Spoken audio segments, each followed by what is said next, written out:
Larry tried to kill me. Yeah. I was so thoroughly disgusted. I mean, think about it. Why does it make you special to do what you do? Packers jumping around. They rush forward. Plenty of time for John. Now squeezes, steps up in the pocket. Elway can run inside the 10. Head first. He dives off the 5-yard line. My goodness.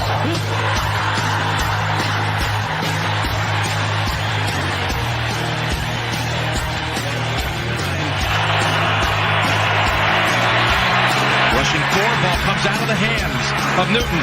It's on the ground, and it's still on the ground. Picked up by T.J. Ward at the 4-yard line.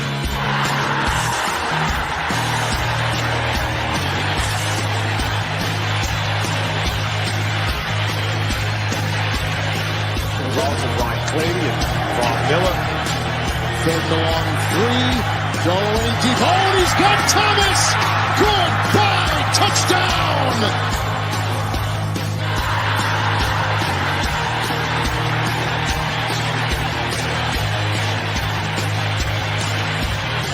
Here we go. First snap of the overtime. The Broncos have been in 3 overtime games this year. They won them all. Got him at the 40. It's Thomas at the 50. Stiff arm got him 3 to the 30. To the 20. Thomas to the 10. Denver's going on to New England. They win it on the first play of overtime.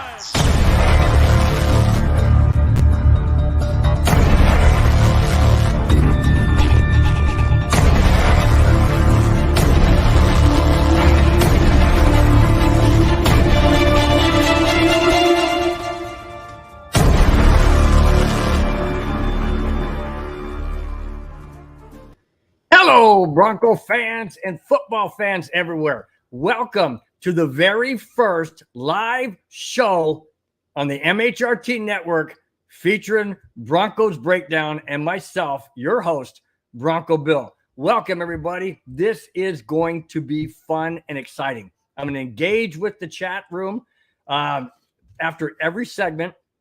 And if there's something pertaining to that segment, I'll definitely bring it up. Just want to say a shout out to Avatar. Avatar, always great to have you in the house. Nice to have you here. And I hope you enjoy the show. Guys, we're going to be talking about 90% Broncos topics, obviously. There's a whole lot to talk about here. So let's get right to it. All right? Let's get right to it. I just want to touch a little bit about last Monday night's loss. Back-to-back overtime losses by the Denver Broncos in overtime.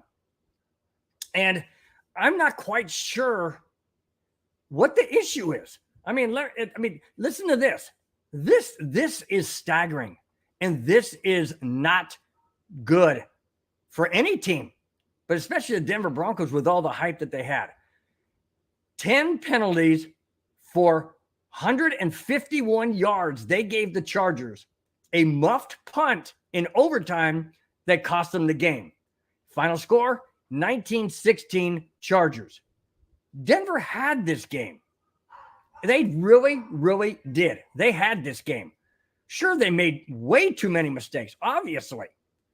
But they had the game from the standpoint that they weren't blown out. I frankly thought going into Monday night's game, we could have an absolute blowout because the Broncos hadn't shown that they could do anything more than 16 points. Well, that's what they got this time too. But it went to overtime again.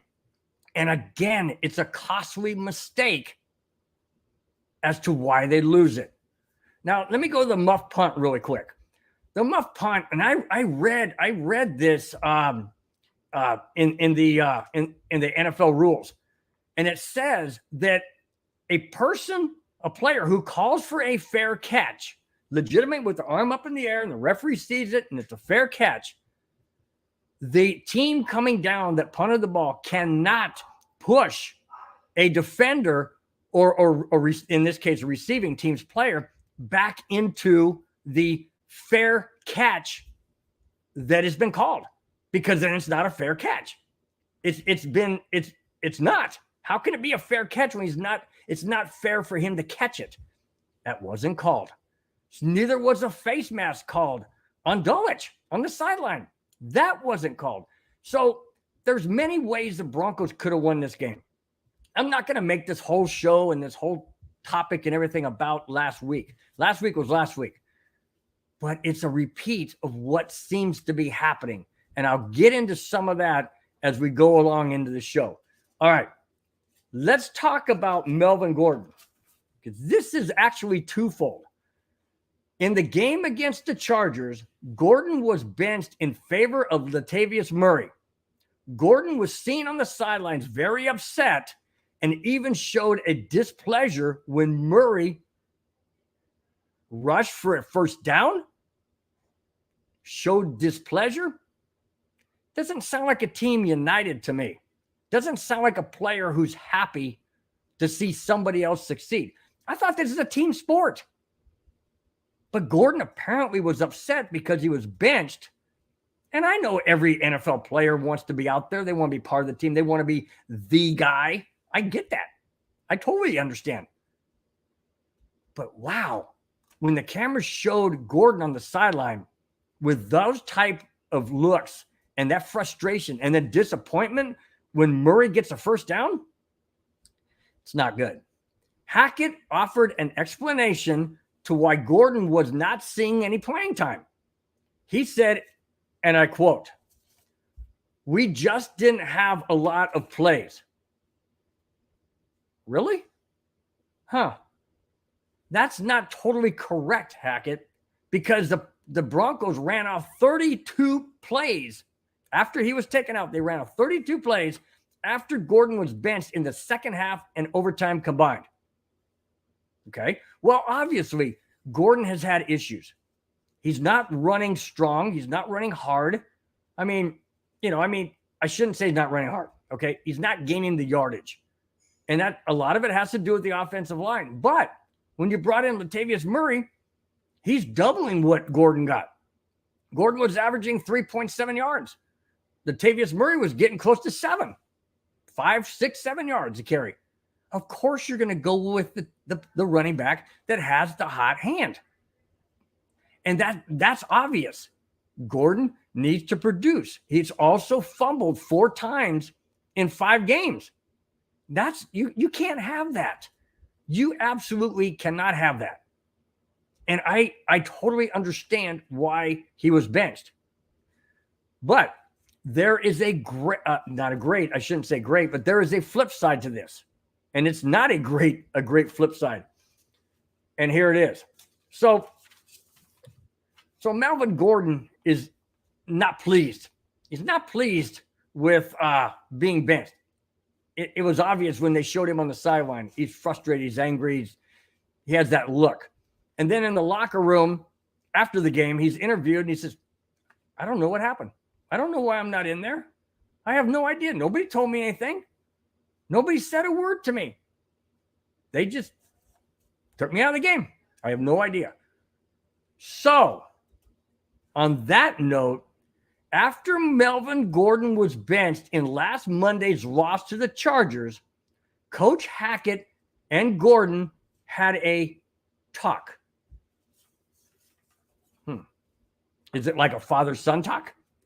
Is it like a head coach saying, "Hey, this is the reason why you're benched, because you're not doing this and you're not doing that, and this is happening and that's happening"? Do you think that's what the talk was? Yeah, think again. Here it is. The result of that talk is, are you ready for this, guys? The result of that talk is this: Melvin Gordon will be the starting running back versus the Jets this Sunday. You have got to be kidding me. You have got to be kidding me. Really? What changed? Did Hackett cave to Gordon's unhappiness? Sure looks like it. Absolutely, it sure looks like it. And I don't get it. Who's the head coach in this team? Is it Melvin Gordon? Is it Russell Wilson? I'll get into that. Is it Hackett? Sure doesn't look like it. Sure does not look like it to me. I don't think Hackett, I don't think he went to him and said, "Listen, This is what has to happen. And until this happens in a consistent basis, and I understand, practice is different than a regular game. I get that. I understand that. Maybe Hackett, okay, I'm going to give him the benefit of doubt. Okay? It's not normally what I do, but I'm going to give him the benefit of doubt. Maybe Hackett's saying, okay, I'll give you one more chance to prove that you have gotten better, that you're not going to make those mistakes, that you're going to look at what Latavius Murray does when he gets into a crowd. He holds the football like this, up high. Not one arm. No. So maybe that's what Hackett is saying. I'll give him the benefit of doubt on that. If I see things differently in the game, yeah, then I know who called the shots. Absolutely. No doubt about it. So what changed? I just explained what I think changed. And that was that Hackett wants to give him another chance to either sink or swim. And Melvin Gordon's going to get that starting nod. How long does he last as a starting running back? It's anybody's guess. What if he breaks off a 60-yard run? What if he scores 2 touchdowns? Well, then there you go. But what if he doesn't? What if he fumbles again? Deep inside, going inside the red zone. Well, then we should have had Latavius Murray. It's going to be interesting. I hope Melvin Gordon succeeds. I really do. I don't want any Denver Bronco player not to succeed. Absolutely not. But I also don't want a head coach caving in to a player when he's supposed to be the head coach. That's what I don't want. And that's what I'm afraid of. All right. Let's bring up, Glenn says, when you're fumbling machine, how are you baffled you were benched? Well, that's a great point. That's an absolutely great point. And that's what I'm saying. But apparently Gordon cried enough and he whined enough. And then they had that talk. And apparently Gordon says, come on, dude, give me another chance. Come on. You know I can do this. I just want one more chance. Well, sometimes you got to lay down the law and say, no, I'm not giving you another chance right now. I can't. We're 2-4. We need to start winning games. And I need to go with a person I can rely on. And until you've gotten that confidence back, I'm sorry. I know it's harsh. I know you don't want to hear it. But I'm the head coach. And that's the way it is. I don't see Hackett doing that. He's a very, very positive guy. And I'm not a naysayer. I'm really not. I'm a factual person. And when facts are presented that are negative, what do you want me to do? You want me to sugarcoat it? You want me to put on rose-colored glasses or orange-colored glasses? That's not me. That's not me. When the Broncos start winning and they start producing, then you'll see the positive side. Until then, what else am I going to bring? Am I going to say, am I going to be like Hackett and go, it's okay. Yeah, we'll get it fixed. That's what he said in week 2.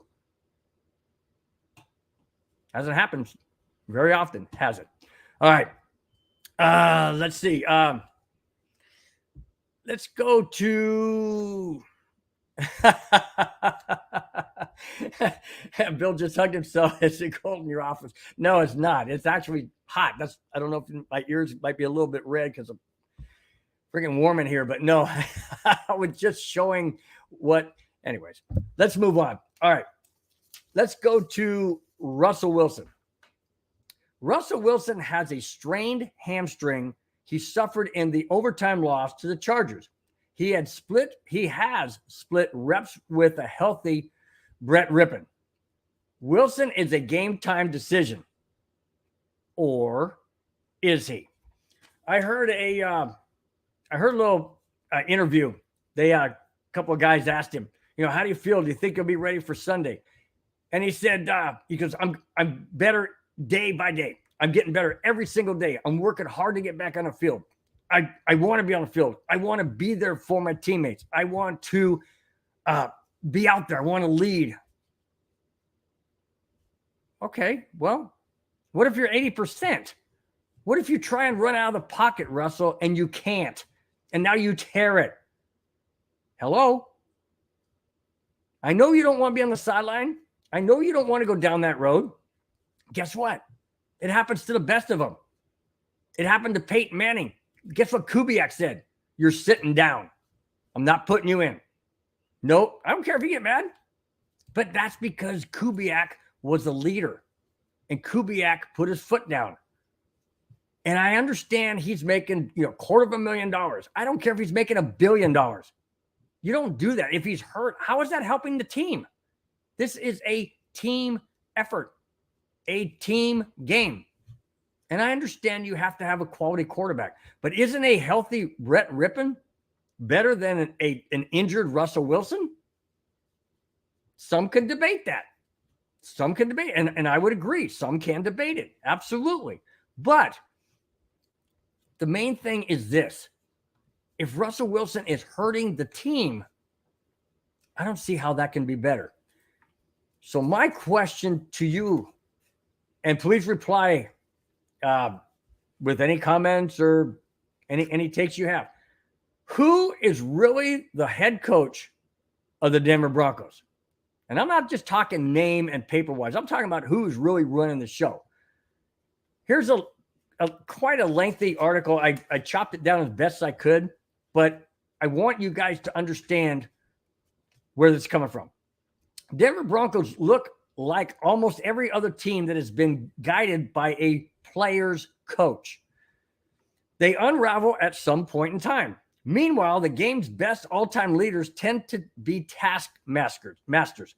Bill Belichick, Vince Lombardi, Don Shula, Jimmy Johnson, Mike Shanahan, to name a few. Almost every other Super Bowl winner have had that same type of attitude. How would they have handled the Gordon situation? Well, I don't know. I'm pretty sure they'd be strict and sit him down and say, no, I'm not playing you. Absolutely not. Until you show otherwise, I'm not playing you. That was just my comment. That's not what it said, but that's me. Gordon will start Sunday, like I mentioned. Sometimes a leader has to deliver an unpleasant message. In 2015, Denver was in the same situation with Peyton Manning. Kubiak comes across as a nice guy, but Gary was, it's my way or the highway. And Peyton Manning had to stay within the system and even sit when he was hurt.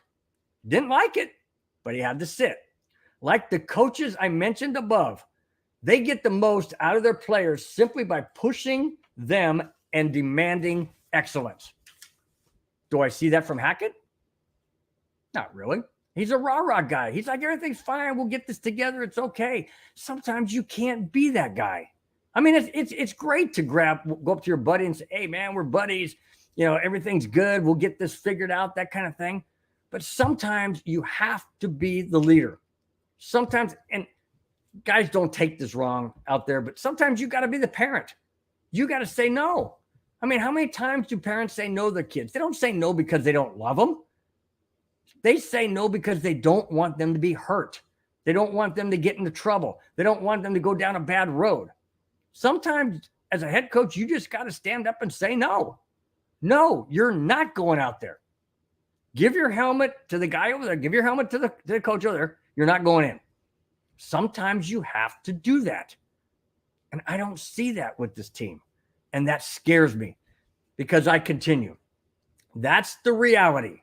And it's why the Broncos, a team currently led by two people who want to hug it out instead of harsh it out, are headed in the very wrong direction.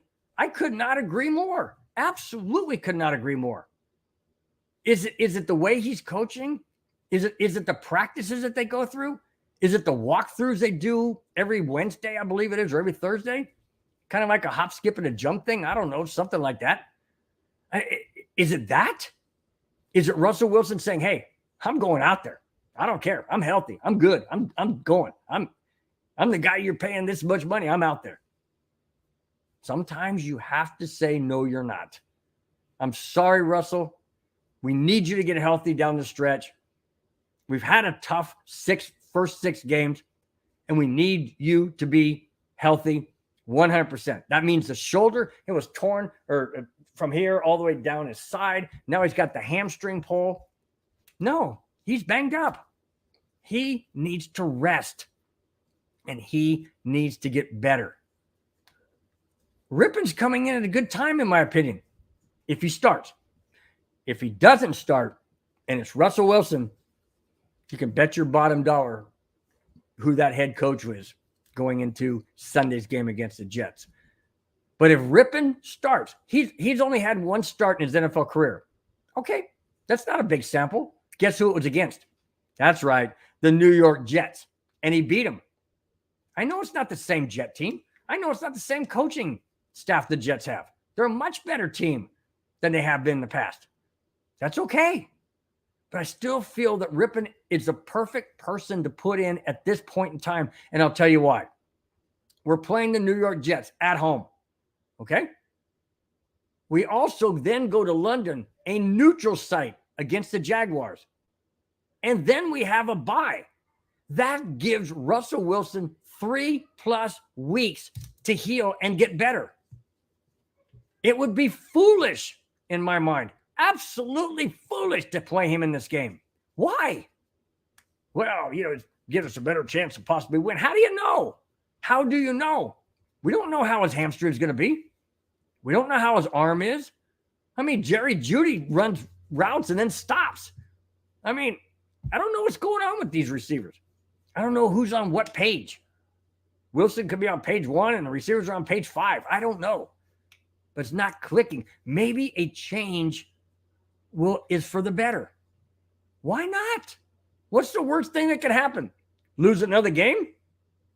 Might happen with Wilson in there. But it may not happen if Rippon is in there. And then when we go to a neutral site in London, I mean, there's no advantage as far as crowd noise per se. Maybe maybe a little bit more Bronco fans. I don't know. I'm just saying it's a neutral site.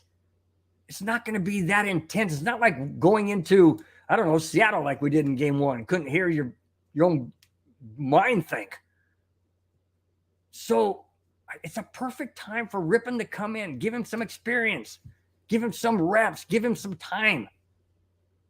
If Russell Wilson goes in this game on Sunday,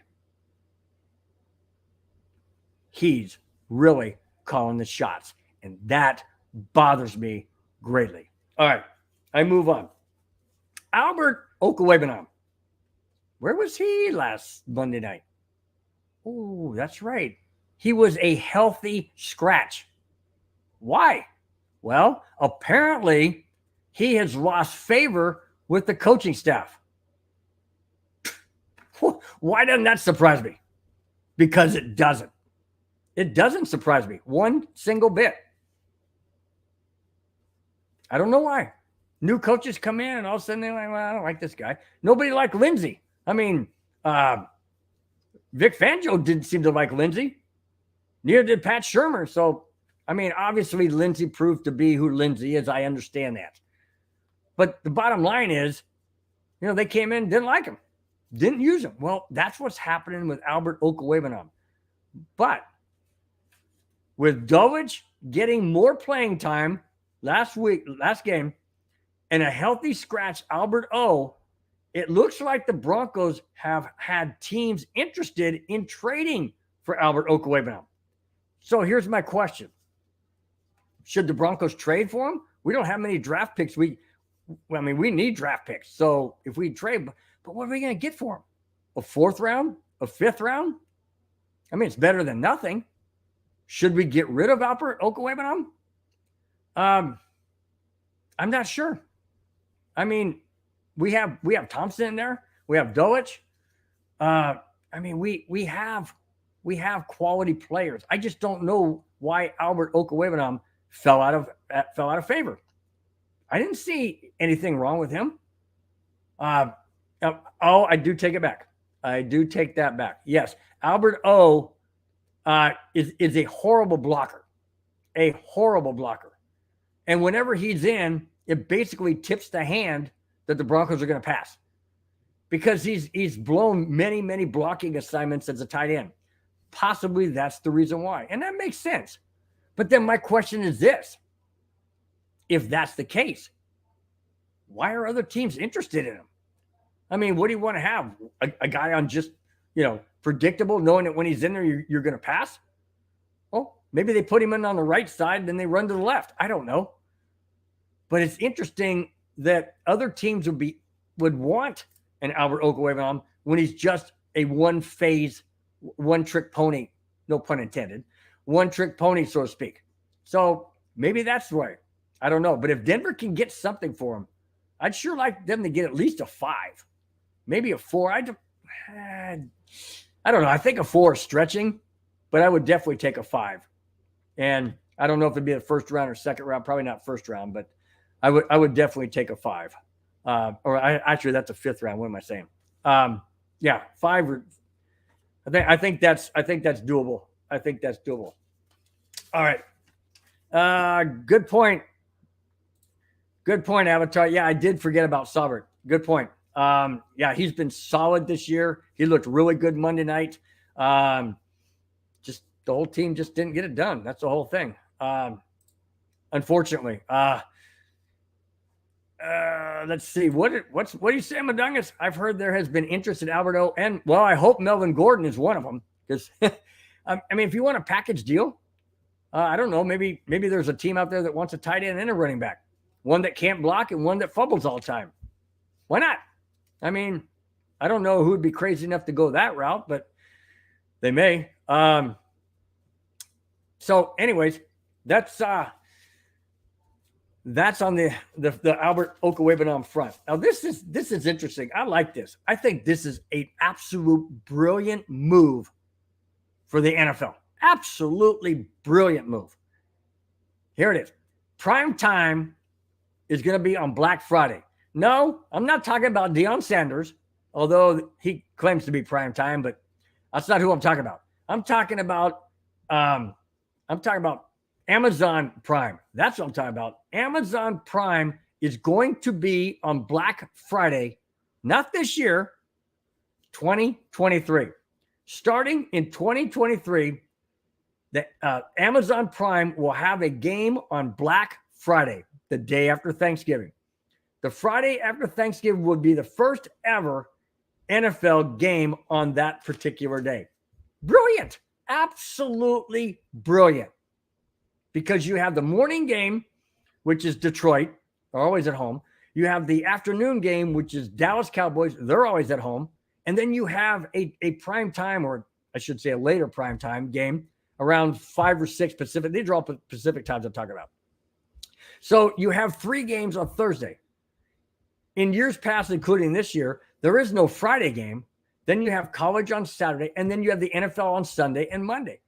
How brilliant is it to have a game on Friday? Now, of course, nobody knows who it's going to be. It's probably, obviously, it's going to be a flex game. But how smart is that? That, to me, is brilliant. And the NFL knows exactly how to market their product. They know exactly how to do it. Why do you think else I'm wearing this and the flag, wherever it is, the flag behind me and all that? Yeah, because they know how to market. They know where to hit you, right in your wallet. Exactly. And right in your heartstrings for your passionate team. Why not have a game on Friday? It's perfect. Absolutely perfect. People are home for the holiday. They're kicking back with their family. They're eating leftover turkey. They're falling asleep halfway through the game. Well, hopefully not. But you know what I'm saying? I think it's great. Absolutely brilliant. Absolutely brilliant. All right. Let's get to the last topic. And here it is. New York Jets at the Denver Broncos. The surprise 4-2 Jets take on the 2-4 Broncos this Sunday at Denver. Is it going to be a banged up Wilson or a healthy Rippon at quarterback? I don't know. I sure hope it's Rippon, like I've mentioned before. I do not want to see Wilson on the field. I'm sorry, guys. All of you Wilson lovers, I like the guy too. I just don't want him out there if he is not 100% healthy, because we've seen what has happened. We've seen when he's not performing at his best, and it's not a good sight. When you average 16 points a game, and the other team's getting more than that, it's not good. Not good at all. Okay. Does Denver have a chance in this game? Absolutely, they have a chance. Sure, they have not really been out of any game this entire season. We lost to Seattle by 1 point. We beat San Francisco by 1 point. We beat Houston by, what was it, 16-10, I think. So we won that one, but again, 16 points. We lost to the Raiders. We had a chance in that game, but I would call that one not close because it was 11-point difference. And we lost to the Chargers in overtime. Oh, I forgot. And we lost to the Colts in overtime. We were in that game. And we lost to the Chargers in overtime, and we were in that game. Do the Broncos have a chance to win this game? Absolutely they do. The question is a deeper question. Are they going to? And what Bronco team are we going to see? Are we going to see the Bronco team that scored 23 points one time this year? Or are we going to see a team that's struggling to just get to 16? And in one game, we only got 9. Which team are we going to see? Which quarterback are we going to see? Does that matter? Does the home crowd play into it? Ironically, which shocks me to death, the Broncos are favored by 1.5 points. How the heck that happen? How does that happen? I know you get 3 points for being home field, but the Jets are 4-2. They just beat the Packers last week handily. Well, Packers are not the same Packer team, but so what? It was in Lambeau. This game's in Denver. The Jets are flying high, no pun intended, and the Broncos are reeling. What team are we going to see? Final score? This is what I say. Final score? Here it is. Denver, 22. Jets, 20. The Broncos will have more field goals than they will touchdowns. That's why they end up with 22. That's what I think. I hope it happens. I'm not sure which quarterback is going to lead that winning score. But I have it. Denver 22, Jets 20. The Broncos break their 3-game losing streak and get back on a winning streak and start moving forward. That's it, guys. That's all I have. Thanks for watching. Thanks for subscribing. And before I get out of here, I just want to say thanks to everyone that tuned in and watched. I really appreciate it. I'll get to more of those comments and things as we get along. It's the first episode, and I just wanted to kind of take a deep breath and get into it. So thanks again, guys, for chiming in. I really appreciate it. The shows that are coming up is this Sunday is The Neighborhood. And that goes during the Broncos game. It's a 105 game, I believe, of Pacific time. So tune into that. It's Madungus, Creevy, and Glenn Hauser this week. I'm unavailable, but tune in. You guys will love it. It's a fun show to watch. And then on Monday, we have the Cluster Puck with a P, Cluster Puck show. And that features Britt and Nick. It's a great show. It's talking about the Colorado Avalanche. Their season right now is 2 wins, 2 losses, and they will bring you all the information regarding the Broncos and the Avalanche and the upcoming games. Tuesday is the 5280 podcast that features Madungus Creevy, his really good friend Glenn Hauser, Boggins, and Cam. That goes live every Tuesday, 5, 6, 7, and 8. And I apologize, guys. The Monday show is also 5, 6, 7, and 8. And then Wednesday, we have the Wild Wild West. That features a fan from every AFC West team, Broncos, Raiders, Chargers, and Chiefs. That goes live every Wednesday, 4:30, 5:30, 6:30, and 7:30. And then on Friday, this show again, Broncos Breakdown, live next Friday, 5, 6, 7, and 8. Thanks again, guys. Really appreciate it. And we will talk to you next Friday. Enjoy the Broncos game on Sunday, and let's get a win. Till then, bye-bye.